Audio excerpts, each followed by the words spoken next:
Hi, I'm actor Ian Champion, and welcome to History of Horror Cinema, my personal podcast tour of the good, bad, and the ugly of horror movie history. If you like what you hear, please don't forget to hit subscribe.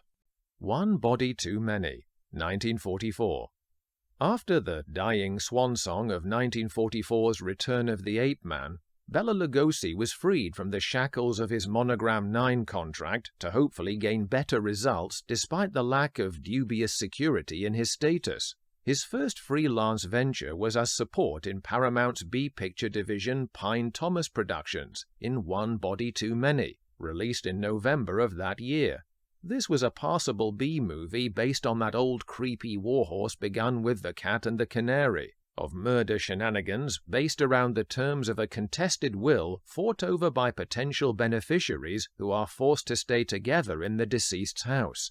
Although it boasts nary an original bone, the film is amiable enough, as Poverty Row Western churner Frank McDonald ensures all his cast aim for a uniformly mischievous black comedy tone. Co-writer Maxwell Shane's credits included 1940's The Mummy's Hand, while his partner Winston Miller had a higher pedigree, having worked on the screenplay for MGM's Gone with the Wind. 1939 produced many others that gave it a claim to the greatest ever year of Hollywood film. This immortal Christmas favorite gave a breakout role to vaudevillian and radio light comedian Jack Haley as the Tin Man, when Buddy Ebsen was forced to vacate the role due to an allergic reaction to the dust from the iconic shiny aluminium makeup. The reason I mention it is that part shot Haley to stardom, and he parlayed his new fame on screen into a Paramount contract that included One Body Too Many.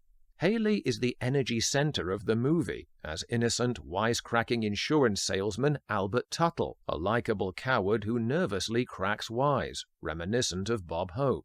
Haley arrives at a mansion intending to sell a policy to head of the household Cyrus J. Rutherford.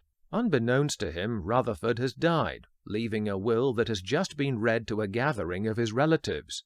He conceals their inheritances, forcing them to lodge here while a glass-topped coffin is built for his body to posthumously view the stars from above ground. One amusing aspect is the list of criticisms the old curmudgeon bestows from the grave to each of them in turn. For example, Margot wears too much makeup, highlighting the shadiness and greed among them. The only one who is above such reproach is his niece, Carol Dunlap, a third release that month for actress Jean Parker, alongside Bluebeard and Dead Man's Eyes, both of which we'll be covering. No wonder she escapes censure. It's hard to hit a moving target. The potential dodginess of Rutherford's attorney Morton Gelman is alluded to by Rutherford trusting him as far as he could throw him, but also the dead giveaway of his caddish moustache, an actor's trademark for Bernard Nadell. Bela Lugosi is peripherally in on the fun as the house's not exactly faithful butler Merkill, who for 20 years padded the household bills.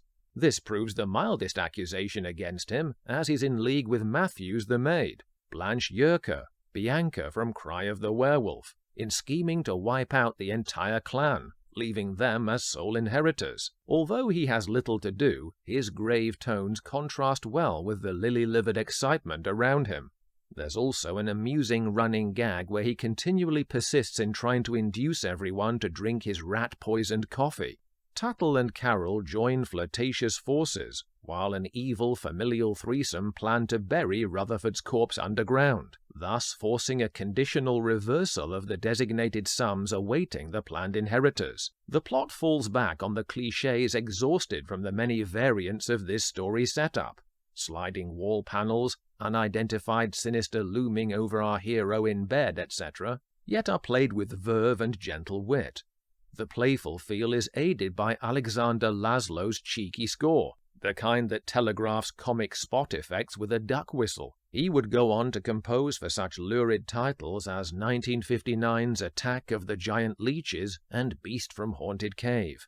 The best line in the film belongs to Lugosi, offering to dispose of Tuttle with the cool indispensability of Jeeves. "Shall I take him out, sir, and push him off the ledge?" he offers Gelman. "You can say it was an accident." After a rushed climax involving our faint-hearted hero hanging perilously from the observatory courtesy of the treacherous Henry, singing in the rain's Douglas Foley, it only remains for Carol to benefit from the will, having also acquired Tuttle as her new boyfriend. Merkill and Matthews, somehow secure in their retainership, celebrate by even more inexplicably drinking their own coffee. Thanks for listening. If you like what you hear, please don't forget to hit subscribe.